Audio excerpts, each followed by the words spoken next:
Good morning students, I am Shomajit sir. Today I am here to deliver my lecture on topic regulation of kidney functions, and also I'll discuss about the disorders of excretory system. So watch the entire lecture to get basics out of it. So without any delay, let's start with the topic regulation of kidney function and disorders of excretory system. So let's start. So let's start with the topic regulation of kidney function. So in the regulation of kidney function, it is done by hormonal feedback mechanism involving hypothalamus, JCA and heart. Okay.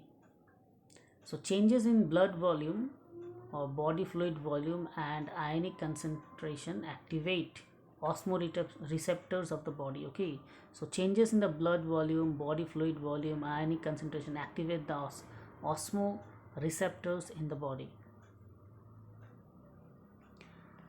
Now under regulation of kidney function, first is regulation by ADH. So ADH full form is antidiuretic hormone. It is also called vasopressin. So when body fluid level decreases, the osmoreceptors stimulate the hypothalamus to release antidiuretic hormone, that is called ADH or vasopressin. Okay. So when the body fluid level decreases, so again when the body fluid level decreases, the osmoreceptor stimulates the hypothalamus to release antidiuretic hormone, that is ADH or vasopressin. It stimulates water reabsorption from distal convoluted tubule and collecting duct. Okay, so it stimulates water reabsorption from DCT, that is the distal convoluted tubule and collecting duct. Thus ADH prevents diuresis and increases blood fluid volume. Okay, thus ADH prevents diuresis and increases body fluid level. Okay, body fluid volume. Okay, so here ADH prevents diuresis and increases body fluid volume. So you can see there dehydration, blood volume. Okay, so blood osmolality, osmoreceptors in hypothalamus, then the pituitary, then thirst. From ADH, water retention by kidney and drinking, then volume is increased. Okay, so increase in fluid volume switches off the osmoreceptor and suppresses the ADH release to complete the feedback. So ADH constricts blood vessel, resulting in increase of BP. So this increases the glomerular blood flow and GFR. Okay, so this increases the glomerular blood flow and GFR. So you can see the negative response here given. Next is there is a spatial sensitive region called juxtaglomerular apparatus. Full form of JCA is juxtaglomerular apparatus. It is formed by cellular modifications of distal convoluted tubule and the afferent arterioles at the location of their contact. So JCA regulates the GFR by renin-angiotensin mechanism. So a fall in glomerular blood flow and glomerular blood pressure and glomerular filtrate rate activates the GAG cells to release renin. So you can see here the flow chart on the left hand side. So renin converts what angiotensinogen into blood or in blood. Okay, so renin converts angiotensinogen in blood to angiotensin 1. Okay, so angiotensinogen is converted to angiotensin 1 and further to angiotensin 2, a vasoconstrictor. Okay, so angiotensin 2 increases glomerular blood pressure and thereby GFR. Angiotensin 2 also activates adrenal cortex to release aldosterone. Okay, so angiotensin 2 also activates adrenal cortex to release aldosterone. Now aldosterone causes reabsorption of sodium ion and water from the distal part of the tubule. This also leads to an increase in blood pressure and GFR. Okay, so aldosterone causes reabsorption of sodium ion and water from the distal part of the tubule. This also leads to the increase in blood pressure and GFR.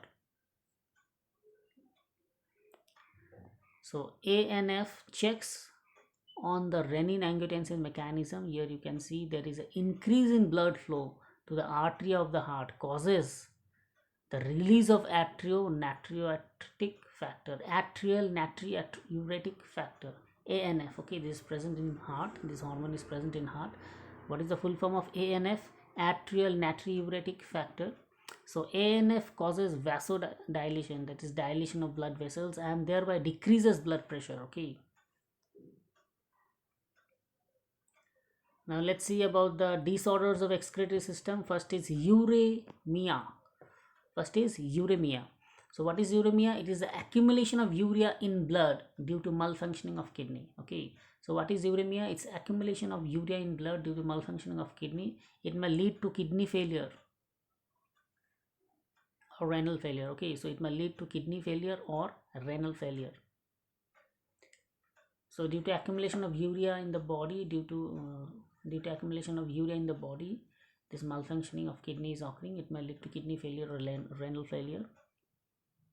Next is renal calculi.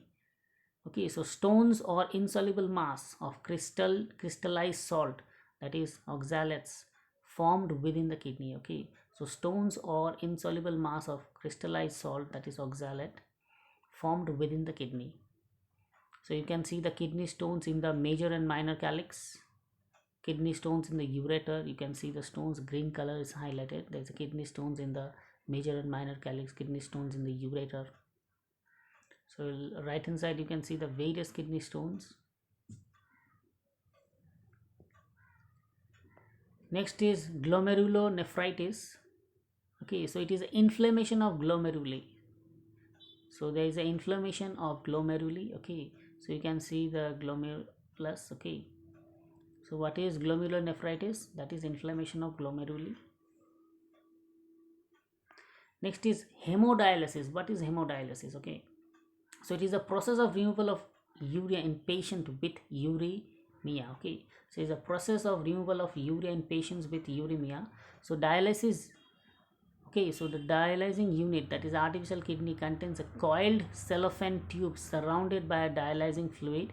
It has same composition of plasma. Okay, so it has the same composition of plasma except the nitrogenous waste. So hemodialysis is done, this dialysis is done by those patients having kidney loss. Okay, there is no ultrafiltration of urine, so there is a machine called hemodialysis that filters the blood. Okay, and formation of urine is formed. So blood drained from a convenient artery is pumped into the dialyzing unit after adding an anticoagulant like heparin. So the porous cellophane membrane of the tube allows the passage of molecules based on concentration gradient. So as nitrogenous waste are absent in dialyzing fluid, these substances freely move out and thereby clearing the blood. The cleared blood is pumped back to the body through a vein after adding antiheparin to it. Okay, so the cleared blood is pumped back to the body through a vein after adding an antiheparin to it. Next is kidney transplantation. So it is the ultimate method in the correction of acute renal failure. A functioning kidney is taken from a doctor. It's better to receive kidney from a close relative to minimize chances of rejection by immune system of the host. Okay.